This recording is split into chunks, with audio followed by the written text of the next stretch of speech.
प्यारे बच्चों नमस्कार। M2 के इस वीडियो में मैं आपका स्वागत करता हूं और आज हम लोग यूनिट नंबर 5 M2 के यूनिट नंबर 5 के ऊपर बात करेंगे जो कि वेक्टर कैलकुलस के ऊपर बेस्ड है पूरा का पूरा। सबसे पहले तो मैं आपको ये बताऊंगा कि इस यूनिट में हम लोगों को पढ़ना क्या क्या है, ठीक है ना, एंड देन इसके बाद में हम लोग वन बाय वन टॉपिक शुरू करेंगे। इस यूनिट में बच्चों जो सिलेबस है उस सिलेबस में हम लोगों को ये पढ़ना है concept of scalar point function and vector point function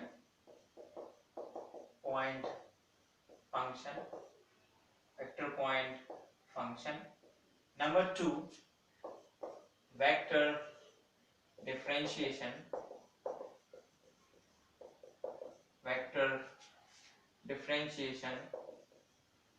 differentiation gradient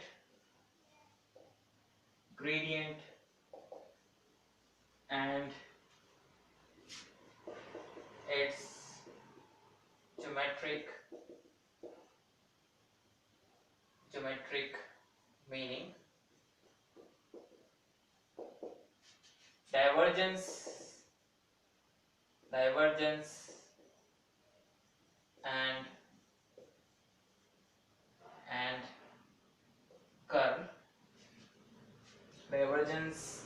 curl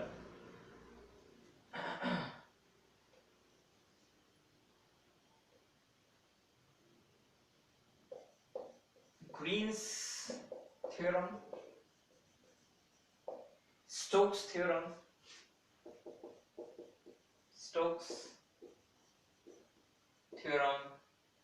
and Gauss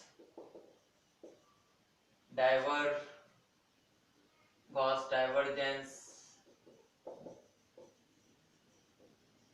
theorem. Right students? तो students this is the syllabus. एक दो टॉपिक्स हो सकता है इधर उधर हो, बट हम लोगों को importantly concept of scalar point function and vector point function पढ़ना है। ये दोनों में बेसिक डिफरेंस पता होना चाहिए। देन इसके बाद हम लोगों को जो वेक्टर्स हैं उनका डिफरेंशिएशन करना सीखना है। देन इसके बाद gradient and it's geometric meaning, gradient क्या होता है, किसके लिए निकाला जाता है और उसके ज्योमेट्रिक मीनिंग क्या है।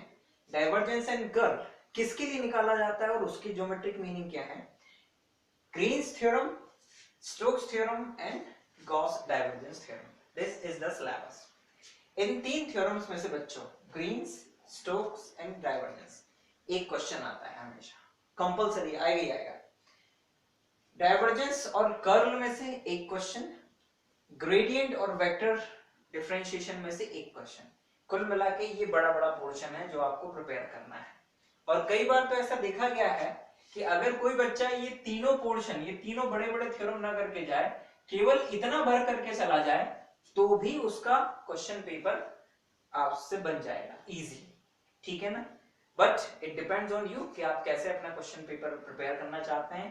एक्सीलेंट, वेरी गुड एंड केवल पास होने के लिए, तो इट डिपेंड्स ऑन यू। तो दिस इज द सिलेबस। आज हम लोग शुरुआत करेंगे स्केलर पॉइंट फंक्शन और वेक्टर पॉइंट फंक्शन से।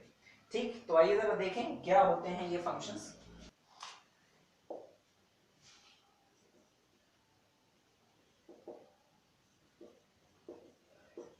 Consider the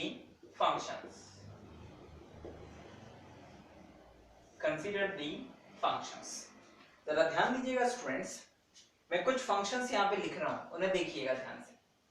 number 1, f x y z is equals to f r vector is equals to x y z plus x square y square plus z square, right. और इसे देखिए number 2, f x y z is equals to, मैं इसको नाम change कर देता हूं क्योंकि f में ऊपर लिख चुका हूं, मैं इसको नाम दे देता हूं capital F। This is also capital F, right? F r vector is equals to x y z I cap plus x square y square j cap and plus z square k cap, right? Where I cap, j cap and k cap are unit vector unit vector along x axis, y axis and z axis, right? तो ये है दो functions. इन्हें जरा ध्यान से देखिए students. पहला जो फंक्शन है उसमें जो इनपुट हो रहा है वो x y z इनपुट हो रहा है, और x y z जब किसी भी फंक्शन में इनपुट होता है इट मींस दैट कि जो इनपुट है वो 3D में से आ रहा है। 3D मतलब ये पूरा का पूरा स्पेस। तो इस 3D में से अगर कोई इनपुट आ रहा है तो डेफिनेटली उस इनपुट यानी कि उस पॉइंट की करस्पॉन्डिंग हम एक वेक्टर बना सकते हैं। ओरिजिन और अगर उस पॉइंट को मिला दें तो it become a vector. r vector is equals to xi cap plus yj cap plus zk cap, correct? It means that इस फंक्शन में जब हम ये पॉइंट डाल रहे हैं या इस वेक्टर की वैल्यू डाल रहे हैं तो this is equals to xyz plus x square y square plus z। कोई भी xyz की वैल्यू जब यहां पर डाली जाएगी तो आपको रिजल्ट में क्या मिलेगा?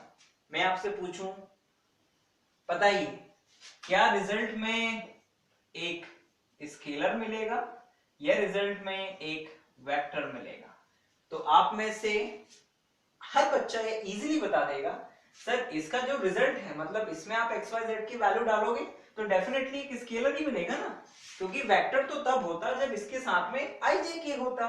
तो वेक्टर जब आई जे के है ही नहीं तो it is not a vector, it's a scalar, क्योंकि क्वांटिटी है, केवल डायरेक्शन है ही नहीं। तो ये जो रिजल्ट मिला इस पहले फंक्शन की मदद से वो एक स्केलर था। तो एक ऐसा फंक्शन जिसमें हम इनपुट एक एक्स वाई जेड डालें यानी कि एक पॉइंट डालें 3D से, या मैं कहूं कि एक ऐसा फंक्शन जिसमें इनपुट एक वेक्टर हो और उसका जो रिजल्ट हो वो एक स्केलर पॉइंट फंक्शन आए, तो उस फंक्शन को कहा जाता है स्केलर पॉइंट फंक्शन। क्या कहा जाता है students? Yes, it is called scalar point function, right? अब जरा इस दूसरे फंक्शन को ध्यान से देखिएगा, क्या है ये? It is fxyz is equals to fr is equals to xyz I cap plus x square y square j cap plus z square k cap। हमने हर सबके साथ हर टर्म के साथ i j k लगा लिया।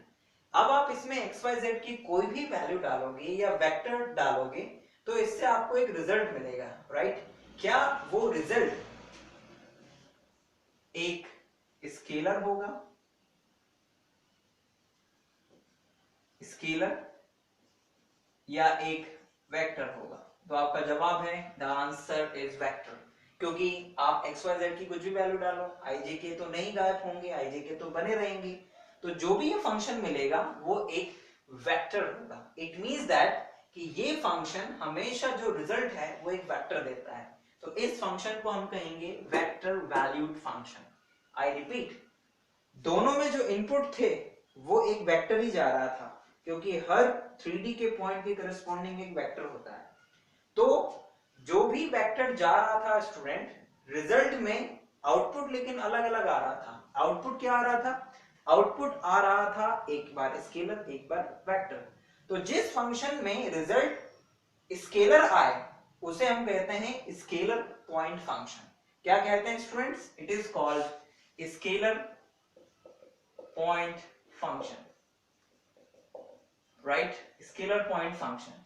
और जब रिजल्ट में हमें एक वेक्टर मिल जाए तो हम कहते हैं this is the vector point function, right? क्या कहते हैं? Vector point function. अब स्केलर पॉइंट फंक्शन और वेक्टर पॉइंट फंक्शन के कई एग्जांपल हैं, जैसे फोर्स। फोर्स क्या है? एक वेक्टर पॉइंट फंक्शन है। क्यों है? क्योंकि इसमें मैग्नीट्यूड भी होता है और डायरेक्शन भी होता है। So that's why force is a vector point function. It means that कि उसे हम लोग इस तरह से रिप्रेजेंट कर सकते हैं, ठीक। नाउ अब अगर मैं आपसे पूछूं कि ओके ये तो फोर्स हो गया, this is the vector point function, and what is the मैं क्या कह सकता हूं, हम लोग और एग्जांपल देखें स्केलर पॉइंट फंक्शन के। तो what are the scalar point function? Yes, density of a body, density of a body, right? आप इसमें कोई भी वैल्यू डालेंगे एक्स वाई जेड की, you will get the density of that point, मतलब उस पॉइंट के करस्पॉन्डिंग बॉडी में जो डेंसिटी होगी वो आपको मिलेगी, मतलब कि जो डेंसिटी है it's a scalar point function. तो क्या आप स्केलर पॉइंट फंक्शन और वेक्टर पॉइंट फंक्शन समझ पाए हैं?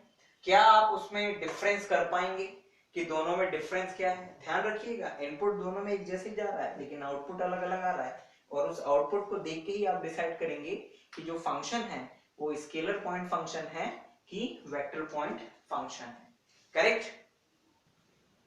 यहाँ एक चीज और इंपॉर्टेंटली मैं आपको बताना चाहूंगा स्टूडेंट कि ये जो दोनों फंक्शंस हैं स्केलर पॉइंट फंक्शन और वेक्टर पॉइंट फंक्शन, इसमें जो इनपुट देते हैं, राइट, अगर उस इनपुट का रिजल्ट एक स्केलर है तो इस इनपुट जो हमने किसी स्पेस से लिया है, तो इनपुट जिस स्पेस से आता है उस स्पेस को कहते हैं स्केलर फील्ड।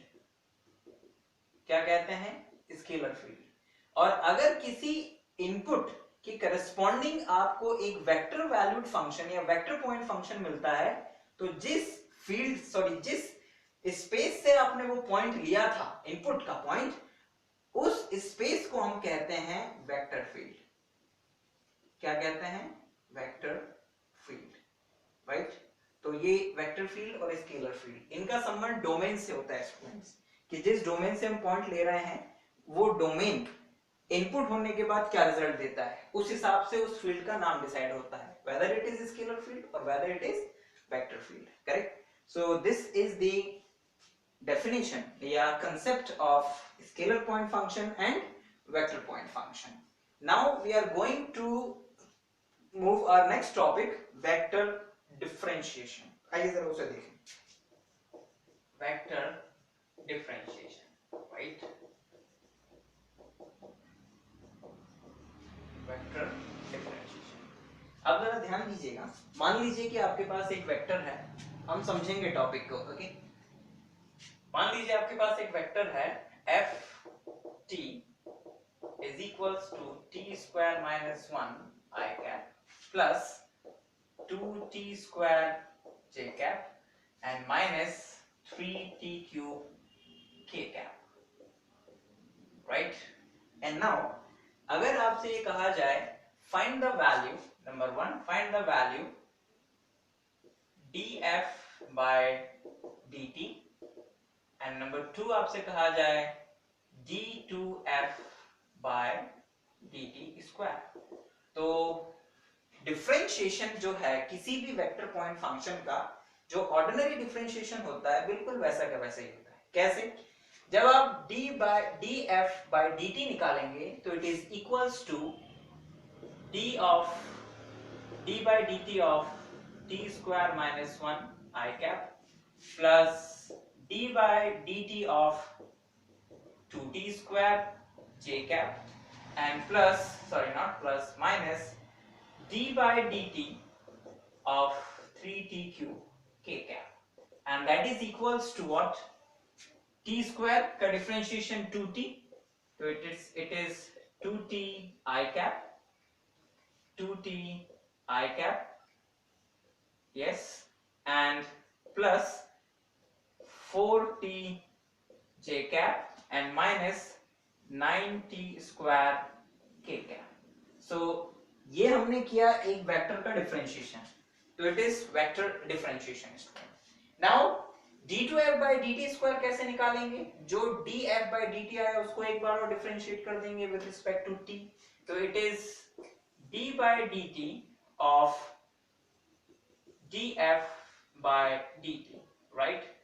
तो हमें वैल्यू मिलेगी that is equals to d by dt of 2t I cap plus d by dt of 4t j cap and d by dt of 9t square k cap. Right students?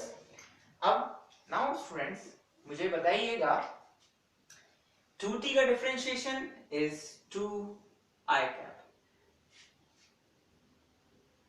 4t का differentiation plus plus 4 j cap, t का 1 हो जाएगा because, and minus 9t square is 18t k cap. Right students? तो this is the d2f by dt square. जब f हमारा t के terms में दिया हुआ हो, यानी कि एक ही वेरिएबल के टर्म्स में दिया हुआ हो, तो ये जो ft होता है एक्चुअल में इसे बोलते हैं position vector. Not position vector, मैं ये ना कहूं कि it is position vector. It's what, it's it just ये एक मोशन है, motion of any particle. It means that इसमें t की जो डिफरेंट डिफरेंट वैल्यूज हैं वो टाइम को रिप्रेजेंट करती हैं, और उन टाइम्स पर जो पार्टिकल है उसकी पोजीशन अलग अलग जगहों पर मतलब क्योंकि जो भी t की वैल्यू जाएगी उसके करस्पॉन्डिंग आपको वेक्टर्स मिलेंगे हर बार, और जो वेक्टर्स होते हैं वो 3D में कुछ ना कुछ पोजीशन को रिप्रेजेंट करते हैं, मतलब पार्टिकल की वो पोजीशन है एक्चुअल में. ठीक, जैसे t इज 1 डाला तो कुछ वैल्यू मिलेगी, तो स्पेस में वो पॉइंट यहाँ पर होगा, फिर 2 डाला तो यहाँ आ जाएगा, 3 डाला तो यहाँ आ जाएगा, 4 डाला यहाँ आ जाएगा. It means this is the movement of the particle. और जब हम किसी भी पार्टिकल के जो मोशन है उस मोशन को t के रिस्पेक्ट में ही डिफरेंशिएट करते हैं, तो जो फर्स्ट टाइम डिफरेंशिएट करने के बाद वैल्यू आती है उसे बोलते हैं हम लोग वेलोसिटी. क्या बोलते हैं? वेलोसिटी. और जब दूसरी बार डिफरेंशिएट करते हैं तो it is called acceleration. Yes, what, ये acceleration, right, it is called acceleration. तो आपको एक छोटा सा क्वेश्चन पूछा जा सकता है, कोई पार्टिकल दे देंगे, उसके मोशन के लिए एक रिलेशन दे देंगे वेक्टर से, और आपसे कहेंगे find the acceleration and find the acceleration and velocity of the particle at any point, right? तो अगर आप इसमें t की कोई फिक्स वैल्यू डाल दें तो आपको वेलोसिटी और एक्सिलरेशन मिल जाएगा किसी फिक्स पॉइंट पर. जैसे अगर हम df by dt निकालें t is equals to 1, when t is equals to 1 तो हमें मिलेगी वैल्यू कितनी, 2 I cap, 4 j cap and 9 k cap. लेकिन अगर हम df by dt निकालें, sorry d2f by dt square निकालें t is equals to 1 पे, and एक्सिलरेशन निकालें तो it is equals to what, it is equals to 2I plus 4j and minus 18k. Correct? So this is the acceleration and velocity at a point. तो vector differentiation का इस्तेमाल ये भी होता है. तो ये तो केवल तब हमने किया जब हमारा जो फंक्शन था एक ही वेरिएबल होता था, तो हमने एक्सेलरेशन और वेलोसिटी निकाला.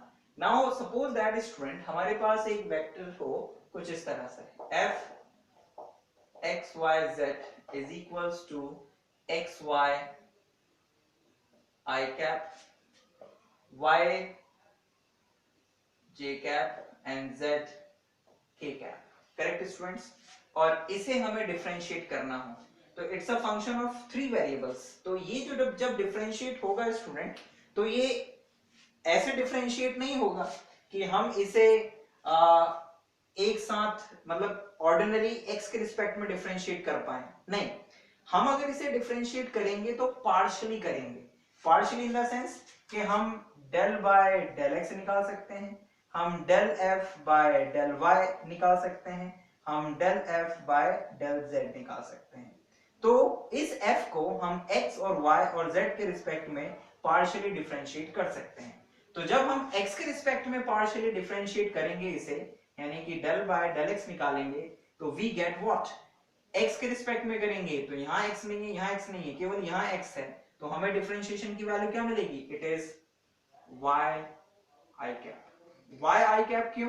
y i कैप इसलिए क्योंकि x का डिफरेंशिएशन तो 1 और ये 0, और जब y के रिस्पेक्ट में करेंगे तो del f by del y cap, sorry y is equals to हो जाएगा x i cap plus j cap, y का 1, y का 1, z 0, और जब ये करेंगे स्टूडेंट्स तो हमें मिलेगा z के रिस्पेक्ट में, तो यहां भी z नहीं है, यहां भी z नहीं है, 0, ये भी 0, तो केवल k कैप, राइट?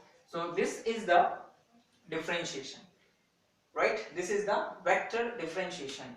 ये एक सिंगल वेरिएबल के रिस्पेक्ट में था जो कि एक्सेलरेशन और वेलोसिटी निकालने के काम में आता है, और जब हमारे पास ऐसा वेक्टर वैल्यूड फंक्शन होता है जिसमें कि तीनों वेरिएबल्स प्रेजेंट हो, तो उस केस में हम लोग बारी बारी से उसे डिफरेंशिएट कर सकते हैं x, y और z के रिस्पेक्ट में, लेकिन वो पार्शियल डिफरेंशिएशन होगा।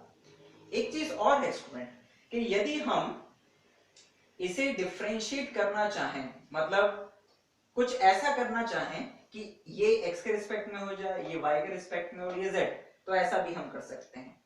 और इसी सोच ने एक नई चीज को पैदा किया जिसे कि हम लोग डेल ऑपरेटर कहते हैं, that is vector differential operator. यानी कि ये जो डेल ऑपरेटर होता है ये डिफरेंशियल ऑपरेटर ही होता है। जैसे कि 12th में आप लोगों ने पढ़ा था कि d is equals to D by dx होता है, तो ये जो डी बाय dx होता है this is also differential vector, इसे हम लोग डिफरेंशियल वेक्टर कहते हैं एक्चुअल में, डिफरेंशियल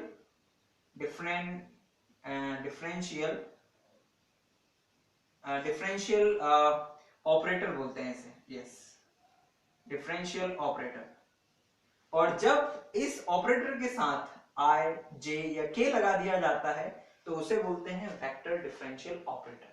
अब हमें उसी वेक्टर डिफरेंशियल ऑपरेटर को इंट्रोड्यूस करना है, बट उससे पहले स्टूडेंट अगर आपको इस पूरे लेक्चर में कोई डाउट होता है तो आप जरूर अपनी क्वेरीज और अपने सजेशंस हमें भेजें, हमें उनका बेसब्री से इंतजार रहेगा। Thank you very much for watching.